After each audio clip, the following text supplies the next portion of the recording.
With Israel facing its harshest winter conditions in decades, Jerusalem Zoo has been taking extra measures to ensure its animals are protected. Whilst flamingos frolicked outside in the cold, other residents have been less happy about the drop in temperature.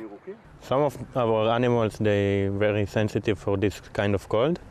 Like, for example, the rhinos, the elephants, the hippo, all the animals that come from hot weather, it's kind of difficult for them. Zookeepers say that the weather forecast allowed them to make preparations ahead of time for their animal residents. We just leave them, we let them stay inside homes, and we put on the heaters. We put 1 day before much more food for them. The snowstorm has closed down roads and schools and caused widespread public transport disruption in Jerusalem, whilst many people in the north of Israel have been left without power.